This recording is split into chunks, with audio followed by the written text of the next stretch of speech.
परिचय। बल क्या है? जब हम किसी वस्तु पर बल आरोपित करते हैं तो क्या होता है? जब हम किसी वस्तु को धकेलते, खींचते, उठाते या मारते हैं तो हम उसकी गति में परिवर्तन कर रहे होते हैं। गति में इस परिवर्तन के लिए बल की आवश्यकता होती है। उद्देश्य। इस पाठ के अंत में आप निम्न करने में सक्षम हो जाएंगे। बल को परिभाषित करना, बल की विशेषताएं बताना, बल का प्रभाव समझना, संपर्क बल और असंपर्क बल के बीच विभेद करना, संपर्क बल और असंपर्क बल के प्रकार बताना, ठोस, द्रव और गैस द्वारा आरोपित दाब की विशेषताएं बताना, दाब का मनुष्य के शरीर पर प्रभाव बताना, वायु दाब को परिभाषित करना। क्या होता है जब बल टकराते हैं? यदि आप एक भारी बक्सा लेते हैं और उसे खिसकाने की कोशिश करते हैं तो वह नहीं हटेगा। अब यदि आप किसी मित्र को बुलाकर सहायता लेते हैं और उसे उसी दिशा में खिसकाते हैं तो यह हटता है। इस प्रयोग से प्रमाणित होता है कि समान दिशा में लगाए गए बल संयुक्त हो जाते हैं। बल का प्रभाव। एक पतले रबर का गुब्बारा लीजिए और इसमें हवा भरिए। इसका आकार परिवर्तित हो जाता है। फिर इस खुले सिरे को धागे से बांधिए। अब हवा भरिए, गुब्बारे को दबाइए, फिर से आकार परिवर्तित हो जाता है।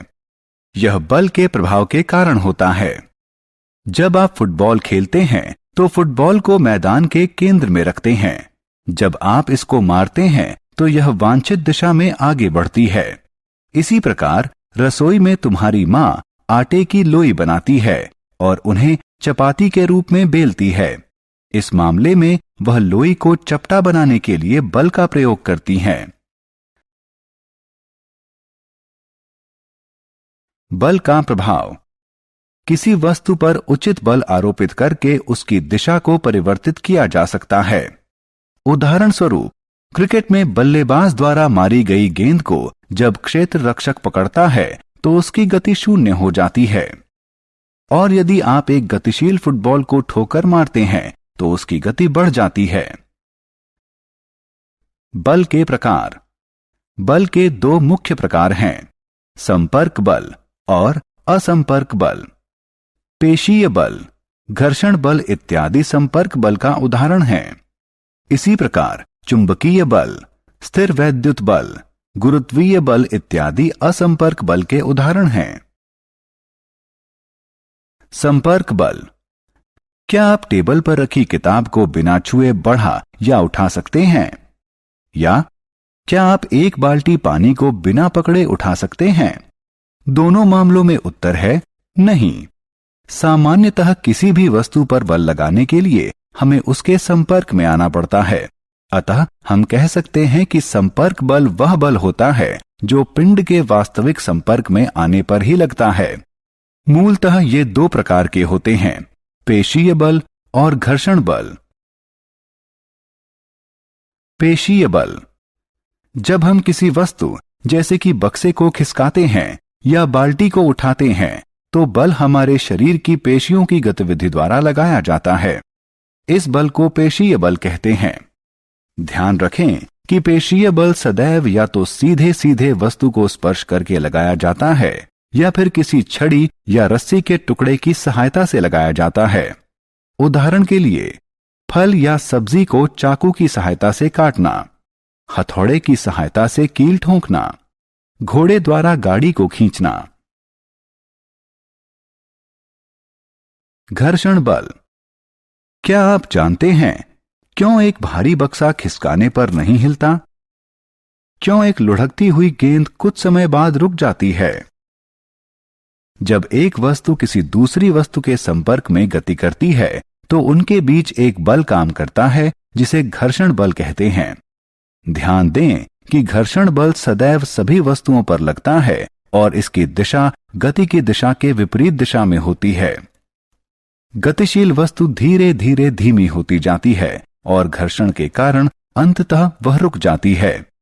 यह स्पष्ट होता है कि घर्षण बल सदैव किसी पिंड की दूसरे पिंड के संपर्क में होने वाली गति के प्रतिरोध में काम करता है। असंपर्क बल के प्रकार। चुंबकीय बल, गुरुत्वीय बल और स्थिर वैद्युत बल असंपर्क बल के उदाहरण हैं। क्या आप जानते हैं क्यों पत्तियां या फल पेड़ से अलग होने के बाद धरती पर गिरते हैं? यह गुरुत्वीय बल के कारण होता है। वह बल जो पृथ्वी के खिंचाव के कारण लगता है उसे गुरुत्वीय बल कहते हैं। यह असंपर्क बल का एक उदाहरण है। एक उचित दूरी पर रखे गए दो चुंबकीय ध्रुवों के बीच लगने वाले बल को चुंबकीय बल कहते हैं, जिसमें समान ध्रुव एक दूसरे को विकर्षित करते हैं और विपरीत ध्रुव एक दूसरे को आकर्षित करते हैं। एक चुंबक दूसरे चुंबक पर बिना संपर्क में आए बल आरोपित कर सकता है। अतः चुंबक द्वारा आरोपित बल असंपर्क बल का एक उदाहरण है। क्या आप जानते हैं जब हम किसी ट्यूब को सूखे कपड़े से रगड़ते हैं और किसी धागे के पास ले जाते हैं तो धागा ट्यूब की तरफ आकर्षित होता है?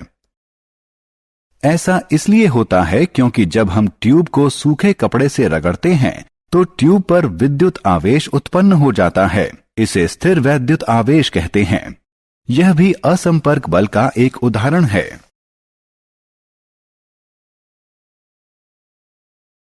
दाब। आइए एक गतिविधि करें। लगभग समान आकार के 5 लकड़ी के डिब्बे लीजिए। उन्हें भारी बनाने के लिए उसमें लोहे के टुकड़े भर दीजिए। इन डिब्बों को लकड़ी के एक टेबल पर अलग अलग रख दीजिए। इन डिब्बों द्वारा टेबल पर आरोपित दाब बल देखिए। आप देखेंगे कि टेबल सामान्य ही रहता है और यह बक्सों के भार के दाब बल से अप्रभावित रहता है। अब इन्हीं डिब्बों को टेबल के बीच में एक के ऊपर एक रखिए। अब इसका प्रभाव देखिए। इस प्रकार रखने पर टेबल डिब्बों के भार से या तो मुड़ जाता है या टूट जाता है। क्या आप अनुमान लगा सकते हैं कि ऐसा क्यों हुआ? यद्यपि दोनों स्थितियों में लगाया गया बल समान था, फिर भी पहली स्थिति में इसका प्रभाव अल्प था और दूसरी स्थिति में टेबल मुड़ गई। इस गतिविधि से प्रमाणित होता है कि बल और इसका प्रभावी क्षेत्रफल दोनों महत्वपूर्ण हैं। जिस क्षेत्रफल पर बल आरोपित किया जाता है वह जितना छोटा होगा इसका प्रभाव उतना ज्यादा होगा और इस अवधारणा को दाब कहते हैं। हम कह सकते हैं कि दाब बल से संबंधित है। दैनिक जीवन में दाब के उदाहरण। क्या आपने कभी ध्यान दिया है कि विद्यालय के बस्ते चौड़े पट्टे वाले क्यों होते हैं? धारदार चाकू भोथरे चाकू से बेहतर क्यों काटते हैं?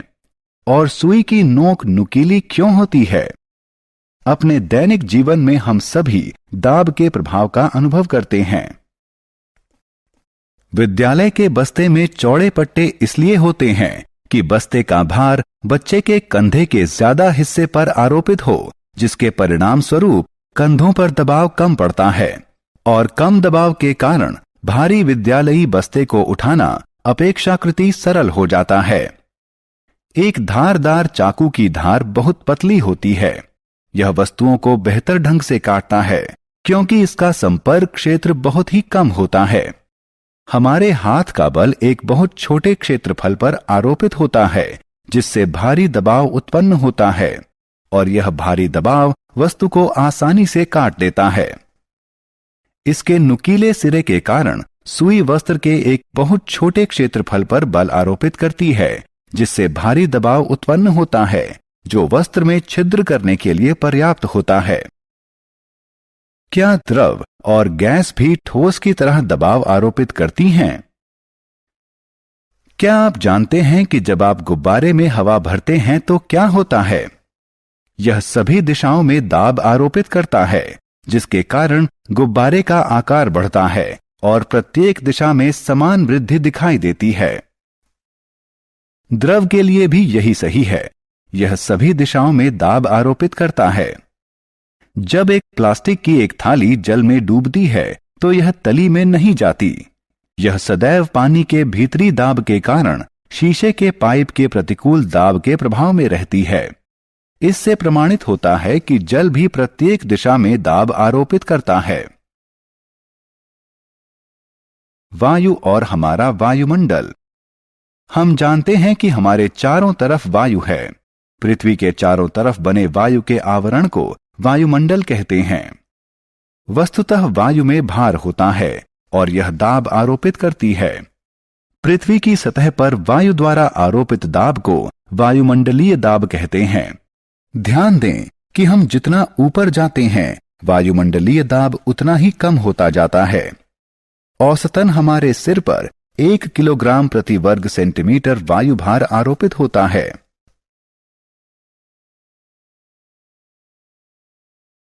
वायुमंडलीय दाब का दैनिक जीवन में अनुभव। अपने दिन प्रतिदिन के जीवन में हम वायुमंडलीय दाब के कई अनुभव करते हैं। कुछ सामान्य उदाहरण हैं पाइप की सहायता से कोल्ड ड्रिंक पीना, किसी द्रव में सिरिंज की नोक डालना या स्याही वाली कलम में स्याही भरना। क्या आप जानते हैं कि जब आप कोल्ड ड्रिंक की चुस्की लेते हैं तो क्या होता है? पाइप के भीतर का वायु दाब कम हो जाता है और ड्रिंक के सतह का वायु दाब ड्रिंक को हमारे मुंह तक पहुंचाने के लिए पाइप के अंदर धकेलता है। सिरिंज के मामले में चिकित्सक इसकी नोक को द्रव्य में डालता है और पिस्टन को खींचता है, जिससे सिरिंज के भीतर का वायु दाब कम हो जाता है। दूसरे उदाहरण में रबड़ की ट्यूब लगी स्याही भरने वाली कलम में ट्यूब को दबाकर इसमें से वायु निकाल देते हैं, जिससे ट्यूब के भीतर का वायु दाब कम हो जाता है।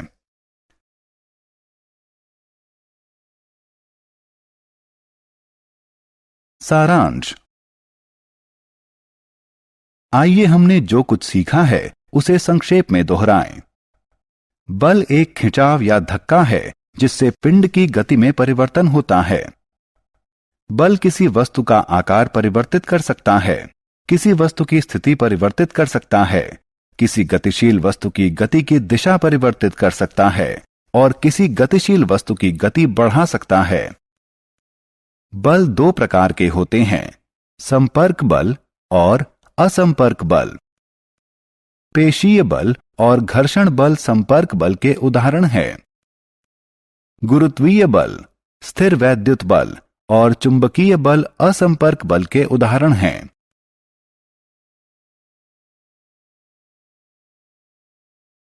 बल प्रति इकाई क्षेत्रफल को दाब कहते हैं। ठोस का दाब उसके भार के कारण होता है और यह सदैव नीचे की ओर आरोपित होता है, लेकिन द्रव और गैस का दाब नीचे, बगल में और ऊपर भी यानी चारों तरफ आरोपित होता है। पृथ्वी के चारों तरफ बने वायु के आवरण को वायुमंडल कहते हैं। पृथ्वी के सतह पर आरोपित होने वाले वायु के दाब को वायुमंडलीय दाब कहते हैं। Thank you for watching. Don't forget to subscribe, like, share and comment down.